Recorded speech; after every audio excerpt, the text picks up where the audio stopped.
Cash is pretty much the lifeblood of any company, right? But here's the thing, it's also your biggest weakness. So in this explainer, we're going to walk through how to build a super simple but really powerful system to protect that cash, to make sure it doesn't just disappear, whether that's from honest mistakes or, something a little more intentional. So here's our game plan. First up, we're going to dig into why cash is so darn risky in the first place. Then I'm going to let you in on the one single most important rule for keeping it safe. We'll see how that rule works for money coming in and money going out. And then we'll wrap it all up with the ultimate checkup to make sure your whole system is, totally airtight. All right, so let's jump right in. Why is cash so at risk? I mean, it's easy to think of it as just numbers on a spreadsheet, but the reality is it's super fluid. And that's exactly what makes it such a huge liability for your business. So I want you to really think about this for a second and be honest with yourself. Is the cash in your business really, truly safe? If you had to pause even for a split second before answering, that's a sign. It probably means you're more exposed than you think. And that's really the heart of the matter, isn't it? Look, without some solid controls in place, cash has a way of just vanishing. And hey, sometimes it's just a simple human error, an honest mistake. But let's be real, sometimes it's because someone decides they'd rather follow their own rules. The point is, you just can't afford to leave this stuff to chance. So how do you fight back? Well, that brings us to our first line of defense. This next idea is probably the single most powerful principle for protecting your cash. It's the foundation for everything else. The fancy accounting term for this is segregation of duties, but honestly, let's just call it the two-person rule. It's super simple but incredibly powerful. And the core idea is this: you should never, and I mean never, let one single person have total control over a money-related task from beginning to end. And you can see right here why this is such a game changer. When you have just one person handling everything, the risk of fraud is high. It's just too easy for an error to go unnoticed, or for cash to just, disappear. But the moment you bring in a second person, someone to review and approve, everything changes. Suddenly, unauthorized actions become way harder, and simple mistakes get caught. The risk just plummets. Okay, so enough with the theory, right? Let's look at how this actually works in the real world. We'll start with the cash that's coming into your business, your receipts. Okay, so this is a perfect example of that two-person rule in action. Check out how the duties are split up. First, one employee takes in the cash and writes it down in a log. But then, and this is the important part, a second, totally different employee takes that cash and the deposit slip to the bank. And to top it off, a manager then compares that daily log to the bank deposit slip. See? The person who touches the cash isn't the same one who verifies the final deposit. It makes it so much harder for anything fishy to happen. And you know what? Here's another super simple habit that makes a huge difference. Bank your cash every single day.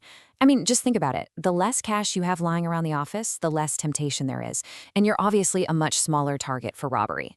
Plus, you're creating a consistent daily paper trail. It makes tracking everything a breeze. All right, so we've got a handle on the money coming in. Now let's flip the coin and look at the money going out.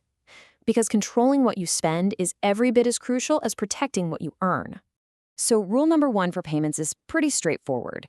Get away from using physical cash whenever you can. Your absolute best friend here is going to be the electronic funds transfer, or EFT.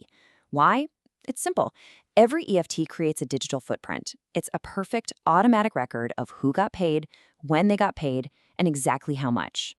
And what do you know? Here's our old friend, the two-person rule, showing up again. It works the same way. One person gets the payment ready, prepares the advice, but a second, different person, someone with authority, has to review it and give the final green light for the transfer.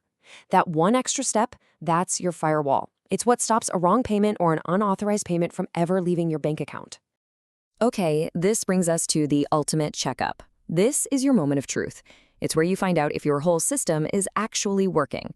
We call it the bank reconciliation. And it all boils down to one simple but massive question. Do your records match what the bank says? The story you're telling yourself in your own books has to line up perfectly with the official story from the bank.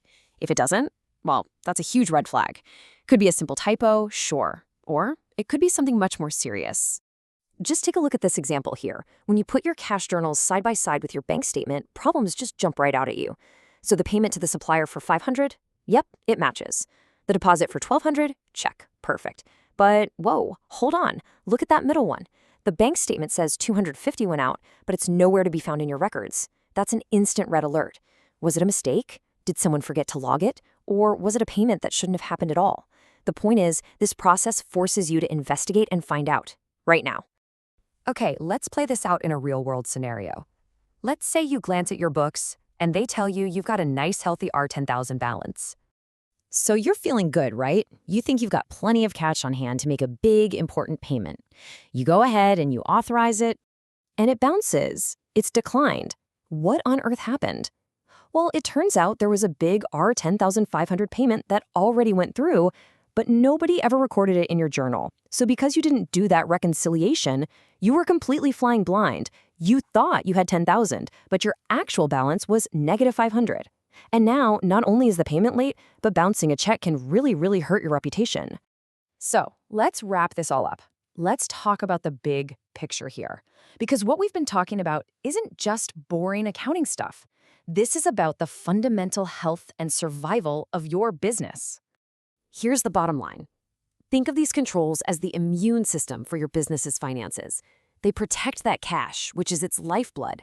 They make sure you always have a true picture of where you stand financially. And maybe most importantly, they give you peace of mind so you can stop worrying about this stuff and actually focus on, growing the business. Look, you don't have to boil the ocean and do all of this overnight. Just ask yourself this one final question. If you could only implement one of these things tomorrow, which one would give you the biggest bang for your buck? Which one would make your business the most secure? Maybe it's the 2-person rule. Maybe it's just starting to make daily bank deposits. Or maybe it's committing to that monthly reconciliation. Whatever it is, just taking that first step is absolutely the key to building a much more secure financial future.